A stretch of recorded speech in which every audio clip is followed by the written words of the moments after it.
नमस्कार, मैं नेहा तिवारी और आप देख रहे हैं दिवाकर न्यूज।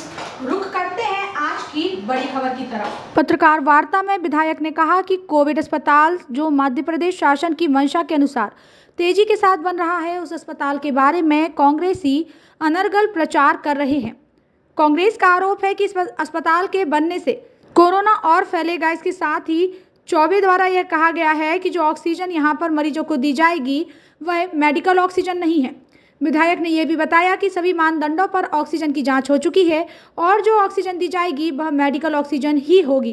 कोविड अस्पताल जो रिफाइनरी के पास बन रही है, उसे लेकर विधायक ने दिवाकर न्यूज़ के कई प्रश्नों के खुले उत्तर दिए। उन्होंने कहा कि बिना रिफाइनरी में जो लैब है वह लैब खुरई जाने को लेकर चर्चाएं हो रही हैं। ऐसा कुछ भी नहीं है। सभी मशीनें यहां पर आएंगी और मरीजों का बेहतर से बेहतर जो इलाज है यहां पर होगा। उन मशीनों के माध्यम से ये इलाज किया जाएगा। उन्होंने अस्पताल में बनने वाली देरी को लेकर कहा कि ऐसा कुछ भी नहीं है। अस्पताल का स्ट्रक्चर जिस तरह से बन रहा है उसमें इतनी देरी तो जायज़ भी है और जल्द ही अस्पताल शुरू हो जाएगा। विधायक ने बीना क्षेत्र की जनता से अपील की है कि यदि लॉकडाउन जल्दी खुलवाना चाहते हैं तो लॉकडाउन के नियमों का आप पालन करें, घर से बाहर बेवजह ना निकले, ताकि हमारे यहाँ कोरोना मरीजों की संख्या में कमी आए और जब यह कमी आएगी तब स्वतः ही लॉकडाउन खुल जाएगा। उन्होंने मध्य प्रदेश सरकार की कोरोना संबंधी सभी योजनाएं भी गिनाई। Bureau report, Diwakar news. पिछले दिनों मध्य प्रदेश के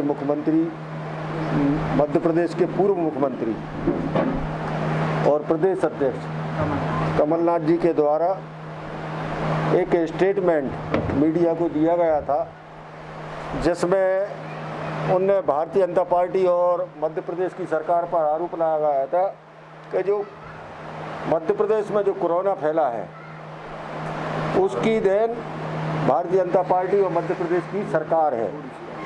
आरोप लगाया था कि जो इंडियन वेरिएंट भारतीय कोरोना का जो आरोप लगाया था, उस आरोप से आप सभी लोग परिचित हैं। एक ऐसे समय में जब पूरा देश कोरोना की एक राष्ट्रीय आपदा से गुजर रहा है, हम सबको मिलकर काम करना था। हम सबको मिलकर काम ना करके एक राजनीति ऐसे कोरोना जैसी बीमारी में भी कांग्रेस ने की है। आज भारतीय जनता पार्टी के सभी कार्यकर्ता, हमारी सरकार इस बात को लेकर पिछले दिनों सरकार और संगठन ने सभी जिलाध्यक्षों को भी ज्ञापन दिया था कि ऐसे लोगों पर कार्रवाई होना चाहिए और भारतीय जनता पार्टी उसका विरोध करती है। साथ में बीना रिफाइनरी में जो हॉस्पिटल बन रहा है 1000 बेड का, उस पर भी लोग ऐसे समय में राजनीति पर उतर आए। पिछले दिनों पूर्व कांग्रेस प्रत्याशी और मध्य प्रदेश कांग्रेस कमेटी के उपाध्यक्ष अरुणोदय चौबे ने भी उस हॉस्पिटल का विरोध किया और उस हॉस्पिटल का विरोध का तर्क उनका ये था कि उस हॉस्पिटल बनने से हमारे क्षेत्र में कोरोना जैसी बीमारी फैलेगी। एक अच्छा काम भारतीय जनता पार्टी की सरकार के द्वारा किया गया और आज वो लगभग अस्पताल अंतिम उसमें पूर्ण होने की संभावना है और 2-4 दिन में उसका उद्घाटन भी माननीय मुख्यमंत्री जी महोदय करेंगे। एक ऐसे समय में और साथ में आरोप लगाना कि रिफाइनरी की जो ऑक्सीजन गैस है वो मेडिकल के लिए उपयोगी नहीं है। मैं आप सबको बताना चाहता हूँ कि ऑक्सीजन की जो मेडिकल गैस है, इसकी पूरी जांचें करने के ही बाद ये हॉस्पिटल में उसकी शुरुआत होगी और इसके सर्टिफिकेट भी मिल चुके हैं। चाहे वो एम्स के डॉक्टर हों, चाहे सेना का DRD के विशेषज्ञों ने भी इसकी मंजूरी दी गई है। उसके बाद ये हॉस्पिटल में ऑक्सीजन की सप्लाई, तो उसका भी इन्होंने विरोध किया है कि ये नुकसानदायक है। और कुल मिला के कांग्रेस का काम है कि सरकार का विरोध करना, हॉस्पिटल का विरोध करना और सरकार कोरोना का अच्छा काम कर रही है उसका विरोध करना। एक कांग्रेस के अक्सर आपने देखा है कि ऐसे समय में जब आपदा आती है तो कांग्रेस का विरोध करने का एक तरीका होता है। मित्रों, उसी के बावजूद बीना में कांग्रेस के लोग बार बार अस्पताल चालू करने के लिए ज्ञापन दे रहे हैं और ज्ञापन में तारीख का उल्लेख करते हैं। एक इतना बड़ा काम है, लगभग उस पर आज की तारीख में 22 करोड़ रुपए खर्च हो चुके हैं और आने वाले समय में उसका खर्च भी बढ़ेगा, पर मध्य प्रदेश सरकार अपने संसाधन पर हॉस्पिटल का पूरा खर्च उठा रही है। हमारे क्षेत्र के लिए फ़ायदा मिलेगा, अकेला बीना क्षेत्र के लिए फ़ायदा नहीं मिलेगा, उसमें आरोप लगाने वालों के क्षेत्र खुरई का भी फ़ायदा मिलेगा, मुंगावली का भी फ़ायदा मिलेगा, सिरौंज का भी मिलेगा और विदिशा डिस्ट्रिक्ट के पूरे इलाकों का फ़ायदा मिलेगा, अशोकनगर का मिलेगा। एक ऐसे समय में कांग्रेस जो अपने आरोप लगा रही है ये बेबुनियाद है। जनता इसको बार बार देखती है कि ये जितने आरोप लगाती है और चुनाव परिणाम के बाद इनको मिलता क्या है। तो मित्रों, भारतीय जनता पार्टी इसी को लेके आज एक आप लोगों से हम लोगों ने बैठ के अपनी बात रखी है और हम कांग्रेस के ऐसे वक्तव्यों का और ऐसे नेताओं का हम लोग पुरजोर विरोध करते हैं। विधायक जी, जो रिफाइनरी अस्पताल की आपने बात करी, वहाँ पे जो लैब स्थापित होना था, एक्सरे मशीन स्थापित होना थी, वो सब थोड़ी चली गई है। जो स्थायी चीज़ नहीं, ये अस्थायी है, आप पास हुई, ये अस्थायी है, ये यहाँ रहेगा। स्थायी चीज़ें सब थोड़ी चली गई। उसके संबंध में वो व्यवस्था उनने अपने माध्यम से स्वास्थ्य विभाग से की है। वो कोई भी यहाँ का लैब, कोई भी लैब और कोई भी जांच जो भी उसकी मशीनरी रहती है वो रिफाइनरी से नहीं गई। रिफाइनरी की व्यवस्थाएं अलग हैं और खुरई हॉस्पिटल की व्यवस्थाएं अलग हैं। मैं इसलिए कहना चाहता हूं कि मैं बराबर जब से हॉस्पिटल का काम शुरू हुआ है उसमें मैं सक्रिय हूं। ये पूरा एक प्राइवेट सेक्टर से टाई अप मध्य प्रदेश की सरकार ने किया है, चाहे वो मेडिकल स्टाफ हो, चाहे नर्सिंग हो और चाहे उसकी मेडिसिन से लेके और जितने भी उसके आधुनिक जांच की मशीनें आएंगी वो एक पूरी मेडिकल टीम के माध्यम से आएंगी। उसमें खुरई से जोड़ना हमारे हिसाब से कहीं भी लैब लैब यहाँ का नहीं, हाँ लैब है आपका, रिफाइनरी का लैब रहेगा और वो अलग रहेगा, उसको खुरई से जोड़ने का कोई मतलब नहीं है। विधायक जी, आखिर बीना जो है पूरे जिले में आज हॉट स्पॉट टॉप है, अब पूरे जिले में बीना एक ऐसा जगह है सबसे ज़्यादा बन गया है, उसका क्या उसके पीछे आप लोगों को अच्छे से मालूम है, जब कोरोना की पहली लहर आई थी तो उस लहर में जो सबसे पॉजिटिव केस मिले थे वो बीना रिफाइनरी की देन थी। रिफाइनरी में काम करने वाले दक्षिण भारतीय लोग, महाराष्ट्र के लोग और अन्य प्रांतों के लोग आते हैं और वो बीना के शहर में होटलों में आके रुकते हैं और शहर में घूमते हैं, जिसके कारण आज हम बीना वालों को ये परेशानियों का सामना करना पड़ता है। मैं बार बार कहता हूँ, मैंने पिछले दिनों मुख्यमंत्री से भी कहा था कि जो बीना में कोरोना की जो आज स्थिति है वो कहीं ना कहीं रिफाइनरी की बदौलत है, जेपी पावर प्लांट की बदौलत है। जेपी पावर प्लांट में तो चाइना के मैकेनिक आए थे, उनको कोरोना हुआ था, इन्हें रातों रात उनको यहाँ से निकाल के वापस अपने देश भेज दिया था। तो इन कारणों से और रिफाइनरी में काम करने वाले लोग हैं जो बाहर से आते हैं वो कई वार्डों में रह रहे हैं। नानक वार्ड की जो आज स्थिति बिगड़ी है वो कहीं ना कहीं रिफाइनरी के जो कर्मचारी अधिकारी थे उनके कारण बिगड़ी है। सेकंड लहर के टाइम जैसे आपके दमन चुनाव भी नहीं रोके गए हैं, तो आपने पूरे जिले की प्रभारी है उस टाइम पे वहाँ पे, तो उससे वैसे क्या वो बता गई थी कि सेकंड लहर का प्रकोप चल रहा था जहाँ देश के अंदर। आपकी अपनी बात अपनी जगह सही है। मैं इस विषय में ये कहना चाहता हूँ कि भारत में स्वतंत्र और निष्पक्ष चुनाव आयोग होता है और निष्पक्ष चुनाव आयोग परिस्थितियों देख के चुनाव कराता है। अब ऐसी स्थिति में उनका क्या फैसला था इस संबंध में मैं उस विषय में नहीं जाना चाहता, क्योंकि राष्ट्रीय चुनाव आयोग अक्सर चुनाव की घोषणाएं करता है, चाहे विधानसभा के चुनाव हो चाहे लोकसभा के चुनाव हो। उससे भी लोगों ने शिकायत की कि उससे नुकसान हुआ है और उससे कोरोना जैसी बीमारी फैली है। मैं इस बात से सहमत हूँ। तो कुल मिला के जो चुनाव आयोग का फैसला था मैं इस पर टिप्पणी नहीं करना चाहूँगा।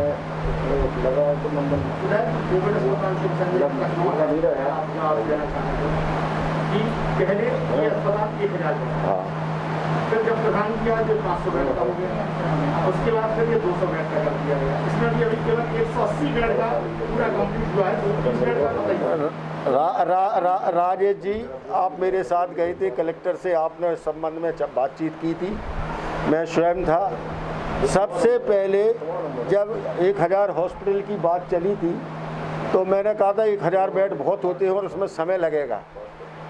तो मैंने सबसे पहले मुख्यमंत्री जी से बात की थी कि इसको 200-250 से आप शुरुआत करेंगी, मगर जब 200-250 की बात हो रही थी उस समय कोरोना पीक पर था, लोग भटक रहे थे इलाज में, हॉस्पिटलों में इलाज के लिए बेड नहीं थे और एक ऐसा दौर था कि लोग बहुत बड़ी संख्या में लोग मर रहे थे। तो हम लोगों ने सुझाव दिया था कि इसको कोई भी तरीके से समय से चालू हो जाए, मगर वो इतना बड़ा हॉस्पिटल है, आप लोग सब अच्छे से परिचित है, आप लोग उसको देखा भी है कि कितना बड़ा टेंट, और ऐसा नहीं है कि वो अस्थायी हो, यदि वो 10 साल और 15 साल भी उसका हमें उपयोग करना पड़ेगा तो सीमेंट और कंक्रीट से पूरा उसका सेट खड़ा किया गया है, नीचे सीमेंट की वो भी सीसी के रोड मोड बनाए गए हैं, दोनों तरफ रोड जोड़ने का काम किया है, वो पूरे 3 सेट से ऊपर से पूरी फिटिंग की गई है। तो एक स्थायी व्यवस्था की गई है, उसमें समय ज़रूर लग रहा है, लोग बार बार कह रहे हैं कि समय लग गया, समय लग गया, मगर आने वाली यदि तीसरी लहर आती है तो एक हमारे बीना के लिए एक सुरक्षित हॉस्पिटल, हमारे क्षेत्र के लोगों को, आसपास के लोगों के क्षेत्र के लिए, बुंदेलखंड के लोगों के लिए एक हॉस्पिटल की सुविधा होगी। साथ में आप जो कह रहे हैं कि अभी 200 बेड लगाए गए हैं, आज उस जगह पे स्थिति है कि यदि कोई इमरजेंसी आ जाती है और तीसरी लहर आती है तो इतना स्थान है कि हम 24 घंटे में उसको 500 का भी कर सकते हो, 700 का भी कर सकते हैं, बहुत बड़े बड़े हाल है उसमें, हम कहीं भी अस्थायी व्यवस्था करके भी लोगों को, और चूँकि 250 बेडों के लिए लगभग उनने ऑक्सीजन जो गैस होती है उसको पलंग से जोड़ने का काम लगभग कंप्लीट हो चुका है, और हमें लगता है कि हम लोग प्रयास करेंगे कि बहुत जल्दी मुख्यमंत्री से बात करके उसकी शुरुआत कर दें। मरीजों को भोजन की व्यवस्था भी कर दी गई, पहले वहीं आना था, अब कह रहे पैकेट आएंगे। अब उसके विषय में भी बता रहा हूँ, वो जो मेडिकल टीम है जो आएगी उनके ही बनाने वाले रहेंगे, उनके ही बांटने वाले रहेंगे। उनने ये बोला है कि कहीं बाहर का हमने भोजन लिया तो कुछ और भी लोग उससे पीड़ित कोरोना जैसी बीमारी से नहीं हो जाएंगे, उनके ही लोग बांटेंगे, वो पूरी किट का उपयोग करेंगे,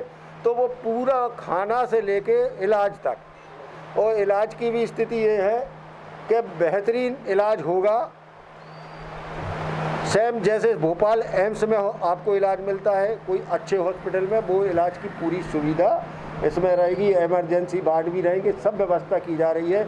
अकेला ऑक्सीजन चढ़ाने के लिए कोई भी मेडिकल टीम भी ना आने को तैयार नहीं है, वो कह रहे हैं कि हम पूरा इलाज करेंगे, और वहाँ लैब से लेके कोई भी जांच से लेके आईसीयू है और जो भी और भी जो मरीजों के लिए वो पूरी जांचों की व्यवस्था उस अस्पताल में रहेगी। एक जानकारी और गढ़ाकोटा में जो भार्गव जी उन्होंने एक बच्चों के लिए अलग केयर यूनिट करा, किसी केयर में बच्चे प्रभावित हैं, तो क्या यहाँ पे एक 20-25 बेड का बच्चों के लिए नहीं बनाया जा सकता?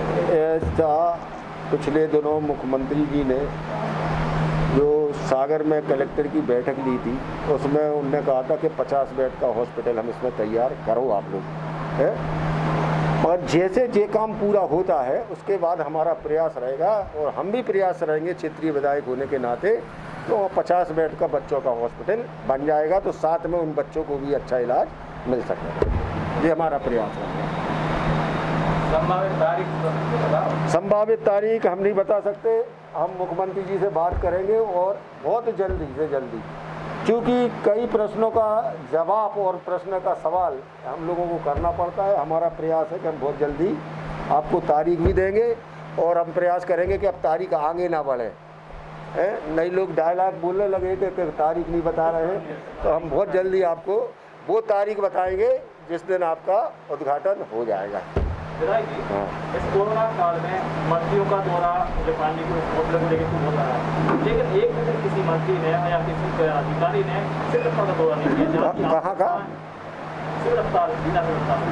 आज डॉक्टर जो परमानेंट डॉक्टर है वो घरों में बैठ के इलाज कर रहे हैं, लेकिन अस्पताल नहीं। ये बात आपकी सही है कि बीना में जो पुराने यहाँ पर डॉक्टर थे एक डॉक्टर अपने माँ का बहाना बना के घर में इलाज कर रहे हैं, दूसरा अपना नर्सिंग होम खोल के बच्चों की डिलीवरी करा रहे हैं, और वो अस्पताल आने में इसकी शिकायत मैंने कई बार कमिश्नर से लेके कलेक्टर तक की, पर उनके खिलाफ आज तक कार्रवाई नहीं हुई।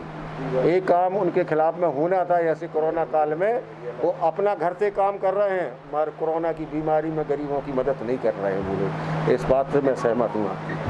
आज सीएम है जो आईएएस ठाकुर से हमारी बात हुई जी। उनका कहना है उनके लिए बर्खास्त करने का नोटिस दे दिया, जबकि उन डॉक्टर्स का कहना है कोई नोटिस नहीं। नोटिस मिला होगा, और डॉक्टर खुद तो स्वयं बताएगा नहीं कि हमें बर्खास्त करने का नोटिस आया है। वो प्रयास कर रहे होंगे कि हमारे ऊपर कोई कार्रवाई ना हो, पर मैं फिर कहता हूँ कि यदि ऐसे डॉक्टरों ने ऐसा कृत्य किया है ऐसी आपदा में, और उसमें उन्हें अस्पताल ना आके घर से इलाज किया है और आज भी इलाज कर रहे हैं, ऐसे लोगों के खिलाफ में कार्रवाई होना चाहिए। जनहित में ये काम जो सिविल अस्पताल है वहाँ पे एक्सरे मशीन है, लेकिन एक्सरे करने वाला कोई ऑपरेटर नहीं है। आप विधायक जी को 2-5 हज़ार महीने का एक ऑपरेटर अभी कुछ समय के लिए अगर आप करवा दें, ऐसे वहाँ पे मरीजों ने कहा है। उसके लिए मैंने स्वयं कई बार बोला कि एक ऑपरेटर, उसका चाहे वो 5,000 रुपये का हो चाहे 8,000 रुपये का हो, 1-2 बार उन लोगों का प्रयास भी किए गए, मगर हमें ऐसे बीना में कोई अभी तक ऑपरेटर नहीं मिला है, और मैं बड़ा चिंतित हूँ। कई बार इसका मैं प्रयास कर चुका हूँ, लगभग आज 6 महीने से वो मशीन बंद है, वो मशीन को चालू करना चाहिए। यदि कोई ऑपरेटर आपको भी मिलता है तो उसकी सैलरी जो भी बनेगी मैं उससे देने को तैयार हूँ। नगर पालिका में कोरोना का डेथ सर्टिफिकेट नहीं दिया जा रहा है, उसके बारे में लोगों को लाभ नहीं मिल पा रहा है। आपको शासन ने कहा है कि जो कोरोना से एक्सपायर हो जाएंगे उन्हें एग्जाम देना है, तो डेथ सर्टिफिकेट का कब से कब दिखाया जाना है? कभी भी मृत्यु प्रमाण पत्र पर कोई दूसरे शब्द का उपयोग नहीं होता है, ऐसा मेरे को जानकारी मिली है कि यदि कोरोना काल में कोई मरता है तो उस पर मृत्यु का कारण कोरोना लिखा जाए, मगर और अन्य स्रोत हैं। अस्पताल के माध्यम से, सरकार के माध्यम से अंतिम संस्कार होता है, वो उसका भी रिकॉर्ड होता है।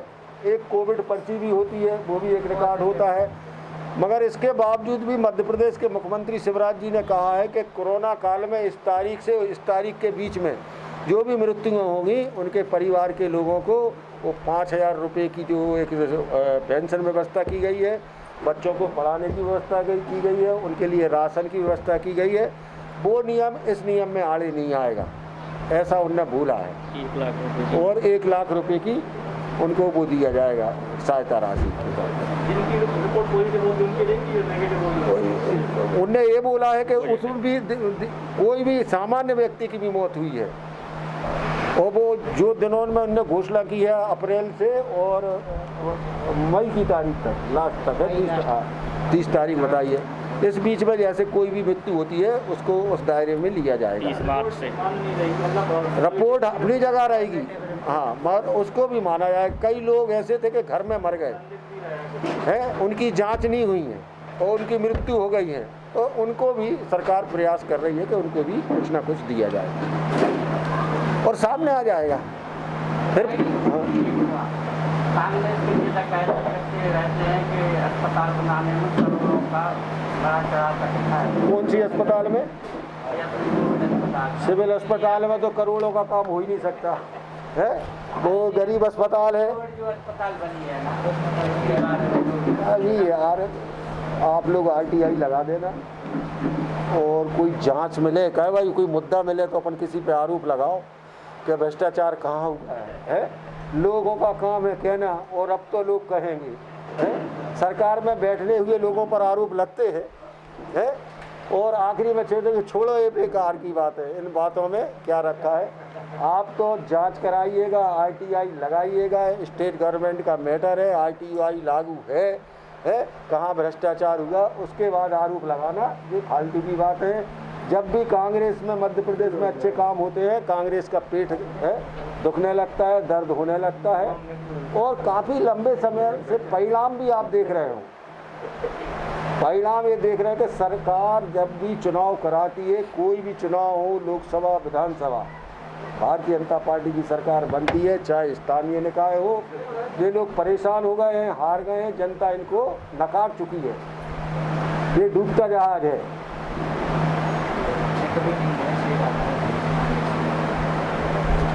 नायक जी आवाज आप आ जाओ।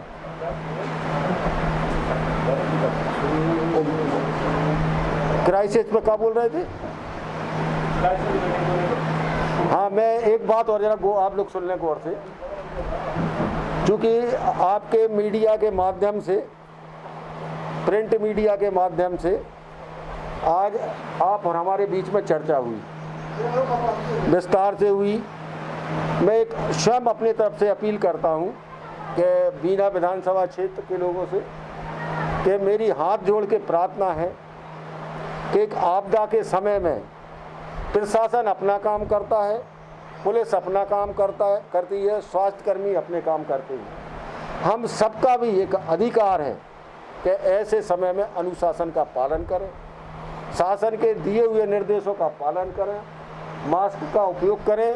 और आज हमें शर्मिंदा भी होना पड़ रहा है, हम बीना और सागर के लोगों के लिए।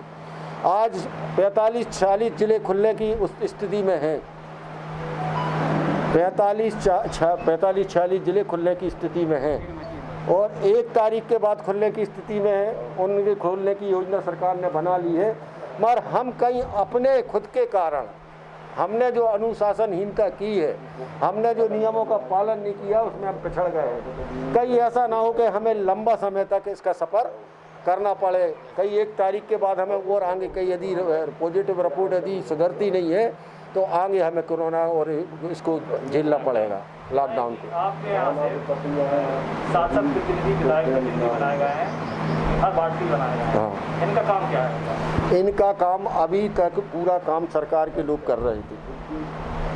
अभी तक सरकार के लोग काम कर रहे थे। आज सरकार ने और संगठन ने तय किया कि हम ऐसे हर बार से 2-2, 3-3 लोग लें। जब भी सरकारी कर्मचारी इस मोहल्ले में, गांव में जाता है तो उनको भी बुला लेता है और उनसे एक उस मोहल्ले की परिस्थिति और स्थिति की भी जानकारी मिल जाती है कि किस घर में दवाई मिली है, किस नहीं मिली। ऐसा नहीं, ये हमारे लिए बड़े काम के लोग हैं। बाकी जो काम करने वाले लोग हैं वो ईमानदारी से भी कर रहे हैं। वो कुछ लोग जो नहीं करना चाहते हैं वो कुछ भी कर सकते हैं। तो उसमें सरकार को, संगठन को, सरकार और सरकार के बीच में सेतु बनने का काम की। हाँ, अंदर उठा अंदर